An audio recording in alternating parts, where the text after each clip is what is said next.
Hello friends, welcome back our YouTube channel accountancy with Palas sir. Last આપણે પારિભાષિક શબ્દોની ચર્ચા કરી રહ્યા છીએ અને આજે બીજા 3 પારિભાષિક શબ્દોની ચર્ચા કરીશું. ચેનલ પર નવા હો તો લાઇક, શેર અને સબસ્ક્રાઇબ કરી દેજો. 11-12 લગતી તમામ અકાઉન્ટ્સ વિશેની માહિતી અહીંયા યુટ્યુબ માધ્યમ દ્વારા ફ્રી ઓફ પ્રોવાઈડ કરવામાં આવશે અને વિથ મટીરિયલ પણ Gujarati as well as English medium.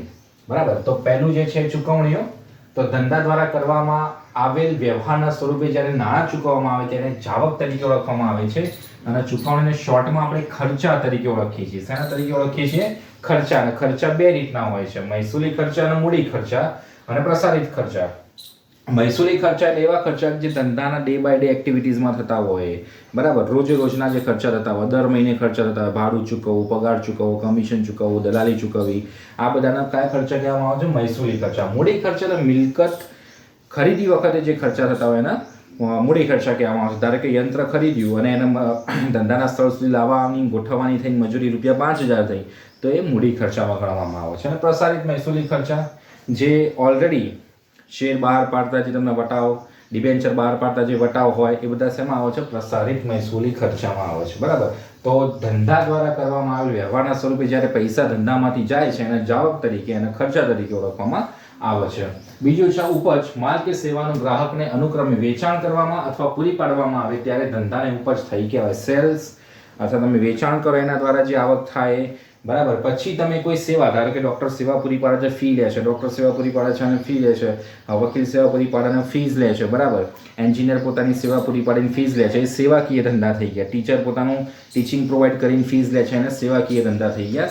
તો એ સેવા પૂરી પાડવામાં અથવા કોઈ વસ્તુનું વેચાણ દ્વારા જે કંઈ પણ ઉપજ થાય છે એને ઉપજ કહેવામાં આવે છે, જેને આવક તરીકે ઓળખવામાં આવે છે. અને આ એક પર્ટિક્યુલર નાણાકીય વર્ષ સુધી જ હોય છે. આ બધી વસ્તુઓ નાણાકીય વર્ષ 1/4/2014 રોજ ચાલુ થાય છે અને 31/3/2015 રોજ પૂરું થાય છે. અહીંયા વર્ષ કોઈ પણ હોય. બરાબર. 1/4/2025 પણ હોય અને 31/3/2026 એ શું થતું હોય? એ નાણાકીય યર પૂરું થતું હોય છે. બરાબર.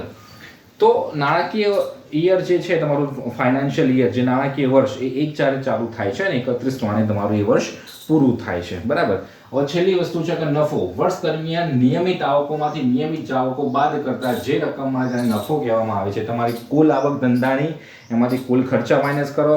જો એ રકમ ધનમાં આવે તો પ્રોફિટ, જો એ રકમ ઋણમાં આવે તો તમારા માટે લોસ કહેવાય.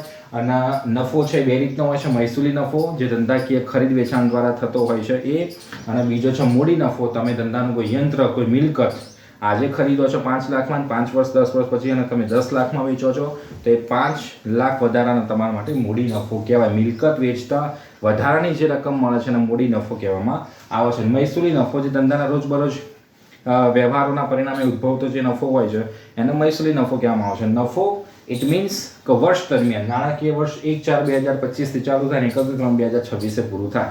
1/4 થી લઈને 31/3 પાછળ વર્ષ કોઈ પણ હોય, એ વર્ષ દરમિયાન 1/4 થી 31 દરમિયાન જે કંઈ પણ આવક થઈ હોય ધંધાકીય એને કહેવામાં આવે છે મહેસૂલી આવક અને મહેસૂલી નફો. એના દ્વારા જે નફો થતો હોય છે. બરાબર. અને જે એ વર્ષ દરમિયાન જે કંઈ પણ ખર્ચા થાય એને મહેસૂલી ખર્ચા પણ કહેવામાં આવે છે. બરાબર. તો એ આવકોમાંથી ખર્ચા માઇનસ કરો તો તમને જે નફો મળે એને મહેસૂલી નફો કહેવામાં આવે છે. જે કંઈ પણ આવકમાંથી ખર્ચા માઇનસ કરો, જો રકમ ધનમાં આવે તો એ નફો. ઓકે. તો અહીંયા કહેવામાં આવ્યું છે કે વર્ષ દરમિયાન નિયમિત આવકોમાંથી નિયમિત જાવકો બાદ કરતા જે રકમ મળે તેને નફો કહેવામાં આવે છે. વર્ષ દરમિયાન એટલે 1/4 થી લઈને 31/3 સુધી. એટલે અહીંયા તમને કહ્યું છે કે વર્ષ દરમિયાન નિયમિત આવકોમાંથી નિયમિત જાવકો બાદ કરતા જે રકમ મળે તેને નફો કહેવામાં આવે છે, મહેસૂલી અને મૂડી નફો. આઈ હોપ કે તમને આ 3 પારિભાષિક શબ્દોમાં ખબર પડી ગઈ છે. નેક્સ્ટ આપણે આવતા વિડીયોમાં મળીશું બીજા પારિભાષિક શબ્દો સાથે. ત્યાં સુધી મને રજા આપો. જય હિન્દ, જય ભારત.